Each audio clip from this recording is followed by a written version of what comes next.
পঞ্চম শ্রেণীর গণিত বইয়ের আজকের ভিডিওতে 93 পৃষ্ঠা নিয়ে আলোচনা করব। তো 93 পৃষ্ঠার 1 নম্বরে দেখো দেওয়া আছে যে নিচের ভগ্নাংশগুলোকে এই শতকরা ব্যবহার করে প্রকাশ করো। এই যে পার্সেন্টেজ বা শতকরার যে চিহ্ন সেটা দেওয়া আছে, তার মানে নিচের ভগ্নাংশগুলোকে শতকরা ব্যবহার করে প্রকাশ করতে হবে। শতকরা মানে এই যে পার্সেন্টেজ বা শতকরা যে চিহ্নটা আছে, মানে এই চিহ্নটা থাকতে হবে সাথে। তো দেখো এই যে 1 নম্বরে যেটা আছে 36 ভাগ হচ্ছে 100। তো এই যে চিহ্নটা আছে এই পার্সেন্টেজ বা শতকরা, এটা মানেই হচ্ছে 1/100, মানে লব হর 100 থাকতে হবে। এটা মানেই হচ্ছে হরে তোমার 100 থাকতে হবে। তো এখন দেখো এখানে তো হরে 100 দেয়াই আছে, তার মানে এটাকে আমরা সরাসরি এই যে 36 এই নিচের 100 তুলে দেওয়ার জন্য এই যে শতকরা চিহ্নটা দিয়ে দিলাম। এটাই হচ্ছে এটার উত্তর। 2 নম্বরে দেখো 27/50 দেওয়া আছে। তো এটা তোমাকে সমাধান করতে হবে, কারণ এখানে উপর আছে 27, নিচে আছে কত 50। তো নিচে হচ্ছে এই হরের যে মান সেটাকে 100 বানাইতে হবে। তো 50কে কত দিয়ে গুণ করলে 100 হয়? 2 দিয়ে। 50 দুগুণে 100, তার মানে এই 27 এটাকেও তাহলে 2 দিয়ে গুণ করতে হবে, আর নিচের 50 এটাকেও আমি 2 দিয়ে গুণ করলাম। তাহলে এখন পাচ্ছি এই নিচে 50কে 2 দিয়ে গুণ করলে পাচ্ছি কত 100, আর উপরে 27কে 2 দিয়ে গুণ করলে 7 দুগুণে 14, 4 হাতে আমার 1, 2 দুগুণে 4 আর 1 5, 54 পেলাম। তাহলে 54/100, যেটা আগে ছিল 36/100। তো সেটার পরিবর্তে আমরা এই 36 এই নিচের 100-র পরিবর্তে শতকরা চিহ্নটা দিয়ে দিয়েছিলাম। তাহলে এখনও নিচে যেহেতু 100 পেয়ে গেছি, তাহলে এই 54 আর নিচের 100-র পরিবর্তে আমরা এখানে শতকরা চিহ্ন দিয়ে দিব। এটাই হচ্ছে উত্তর। 3 নম্বরে দেখো এখানে 26/20 আছে। তাহলে নিচের যে হরে যে 20 আছে সেটাকেও 100-এ রূপান্তর করতে হবে। তার মানে এখানে লিখবো 26, নিচে হচ্ছে কত আছে 20। তো কত দিয়ে গুণ করলে নিচের 20কে কত দিয়ে গুণ করলে 100 হয়? তো আমরা যদি 20কে যদি আমরা 5 দিয়ে গুণ করি তাহলে কত হয়? 5×20 100 হয়। তাহলে উপরের যে মান আছে সেটাকে আমাদের 5 দিয়ে গুণ করতে হবে, মানে লব এবং হরকে একই সংখ্যা দিয়ে গুণ করতে হবে। আর হরকে 100 বানানোর জন্য কত প্রয়োজন, কত দিয়ে গুণ করার, সেইটার উপরে ভিত্তি করে লব এবং হরকে একই সংখ্যা দিয়ে গুণ করতে হবে। তাহলে নিচে দেখো আমরা 5×20 পেয়ে গেলাম 100, আর উপরে 26কে যদি 5 দিয়ে গুণ করি 5 6 30 0, হাতে আমার 3, এই 5 দুগুণে 10 আর 3 13, মানে 130 পেলাম। তাহলে এই 130 যেহেতু পেলাম, এই নিচে কত 130/100। তো এই নিচের 100 তুলে দিলে আমরা এখানে লিখব যে 130 এই পার্সেন্টেজ। এরপরে দেখো 3/10 আছে। তো 3/10 এটা লিখলাম। তো এখন এই নিচের 10কে কত দিয়ে গুণ করলে 100 হবে? নিচের 10কে 10 দিয়ে গুণ করলে 100 হবে। তো নিচে যেহেতু 10 দিয়ে গুণ করছি, তাহলে উপরে 3কেও তাহলে এই 10 দিয়ে গুণ করতে হবে। 3কে 10 দিয়ে গুণ করলে হয় 30, আর নিচে 10কে 10 দিয়ে গুণ করলে হয় 100। দেখো নিচে আমরা হরে 100 পেয়ে গেলাম। তাহলে উপরের যে মানটা আছে 30, সেটার এই নিচের 100 তুলে দেওয়ার জন্য সেটার সাথে আমরা শতকরা চিহ্ন দিয়ে দিলাম। তাহলে দেখো এই 1 নম্বর, 2 নম্বর, 3 নম্বর, 4 নম্বর সবগুলো আমরা সমাধান করে ফেললাম। এরপরে দেখো 2 নম্বর অঙ্ক যেটা দেওয়া আছে যে নিচের ফুলগুলোর মধ্যে 40% হলো গোলাপ ফুল, মোট ফুলের কত অংশ গোলাপ ফুল? এখানে মোট ফুল আছে দেখো, এইখানে আছে 10, এখানে আছে তোমার 1 2 3 4 5 6 7 8 9 10, এখানে আছে 20টা ফুল, এখানে আছে 20টা, এখানেও 20টা, এখানেও 20টা, এখানেও 20টা। তার মানে মোট এখানে ফুল আছে 100টা ফুল আছে। 100টা ফুলের ভিতরে এই 40% গোলাপ ফুল, মানে 40%, মানে 100টা ফুলের ভিতরে 40টা হচ্ছে গোলাপ ফুল। তার মানে এইখানে আমরা লিখব হচ্ছে এই ফুলগুলোর মধ্যে গোলাপ ফুল হচ্ছে কত 40%। এখন এই পার্সেন্টেজটা যদি তুলে দিই নিচে 100 সেটা এখানে লেখা আছে, আর উপরে যায় কত 40।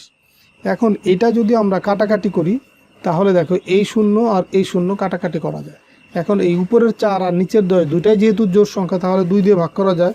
এই 4কে 2 দিয়ে ভাগ করলে এখানে পাবো 2, 10কে 2 দিয়ে ভাগ করলে এখানে পাবো 5। তার মানে আমরা এই লবে পেলাম 2 আর হরে পেলাম কত 5। তাহলে 2/5 এটাই হচ্ছে তোমার এই যে মোট ফুলের কত অংশ গোলাপ ফুল, এটার উত্তর হচ্ছে 2/5, মানে 5টা ফুলের 2টা ফুল হচ্ছে গোলাপ ফুল। 3 নম্বর অঙ্কটা দেখো, কোনো বিদ্যালয়ের 5ম শ্রেণীতে মোট 50 জন শিক্ষার্থীর 42% ছাত্রী। ওই শ্রেণীতে মোট কতজন ছাত্রী আছে? তো 50 জন শিক্ষার্থীর 42% ছাত্রী, 42% মানে হচ্ছে 100 জনের ভিতরে তোমার ছাত্রী কতজন? ছাত্রী আসে 40 জন। এখন মোট শিক্ষার্থী যদি 50 জন হয়, সেই ক্ষেত্রে কতজন ছাত্রী হয় সেটা হচ্ছে আমাদের বের করতে বলছে। তো এইখানে দেখো এই অঙ্কটা অবশ্য করে দেওয়া আছে, মানে করে দেওয়া বলতে এই কিছু মান বসাইতে হবে, বাদ বাকি লেখা অংশটা করে দেওয়া আছে। যেমন এখানে ছিল কত? 42%। এই যে 42% ছিল অঙ্কে। তো 42% মানে বোঝায় হচ্ছে 100 জন শিক্ষার্থীর মধ্যে ছাত্রী সংখ্যা হচ্ছে 42 জন। এটা কিন্তু লিখেই দেওয়া আছে।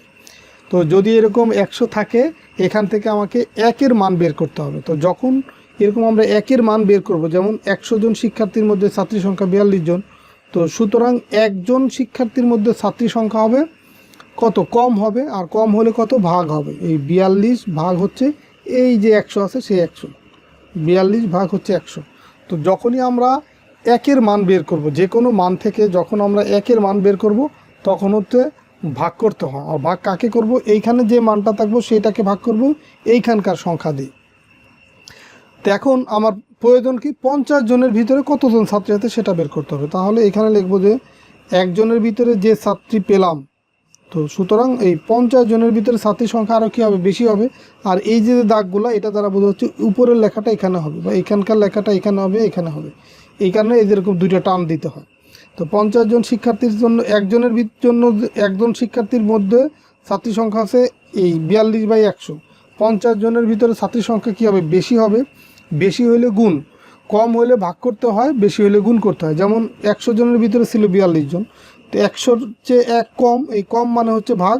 আবার 1-এর চেয়ে 50 বেশি, বেশি মানে হচ্ছে গুণ।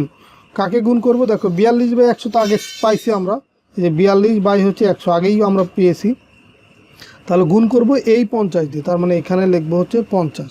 এখন যদি আমরা কাটাকাটি করি, একবারেই কাটাকাটি করতে পারি, যে 50 100-র ভিতরে যায় 2 বার, সেভাবেও কাটাকাটি করতে পারি, অথবা একটু ছোট করে নিতে পারি, যে এই 0 আর এই 0 কাটাকাটি হয়, মানে ভাগের সময় উপরে নিচের এই 0 কাটাকাটি করা যায়, মানে শেষের শূন্যগুলো কাটাকাটি করা যায়। এখন এই 5 10-এর ভিতরে যাবে কতবার? 2 বার, 5 দুগুণী 10। আর এই 2 42-এর ভিতরে যাবে হচ্ছে 21 বার, 21 দুগুণী 42। মানে আমরা 42কে 2 দিয়ে ভাগ করি, 42কে 2 দিয়ে ভাগ করলে 21 পাবো। দেখো 2 4-এর ভিতরে যায় 2 বার, 2-এর ভিতরে যায় 1 বার, তার মানে 21 হবে। তাহলে আমরা দেখো পেলাম কত? 21 জন। এই 50 জন শিক্ষার্থীর ভিতরে তোমার 21 জন আছে ছাত্রী। এই 42% ছাত্রী হিসাবে আমরা 50 জনের ভিতরে পেলাম হচ্ছে 21 জন ছাত্রী। তো এই ছিল তোমাদের হচ্ছে 93 পৃষ্ঠার ম্যাথ। তো আশা করি এগুলো বুঝতে পারছো। আর এইখানে দেখো এগুলা যে একটু মানে মূল অঙ্কটা, এইটার জন্য তুমি এই যে এইটুকুই তোমাকে দিতে হবে। আর এইটুকু হচ্ছে তোমার বোঝার সুবিধার্থে দিছে, যে 42% হলো। আমরা এগুলো অবশ্য জানি যে 42 এর সাথে গুণ হবে, এই শতকরা চিহ্নটা তুলে 1/100। তাহলে দেখো এই 42 আর 1 গুণ করলে 42, আর নিচের 100 নিচে থেকে গেল। তাহলে 50-এর 42/100 হলো এই 42/100, আর গুণ হচ্ছে এই যে 50। তো কাটাকাটি করলে তাহলে সেই 21ই পাবো। দেখো যে এইভাবে শর্টকাট করে করছে, আর আমরা নর্মালি যে লিখে এইভাবে করব, এই যে এইভাবে 100 জনের ভিতরে কতজন ছাত্রী, এইভাবে লিখে এইভাবে সমাধান করব। তো যাই হোক, আশা করি তোমরা 93 পৃষ্ঠার সবগুলো ম্যাথই বুঝতে পারছো। তো ঠিক আছে, সবাই ভালো থাকো, সুস্থ থাকো। পরের ভিডিওতে আমরা 94 পৃষ্ঠা নিয়ে আলোচনা করব। আল্লাহ হাফেজ।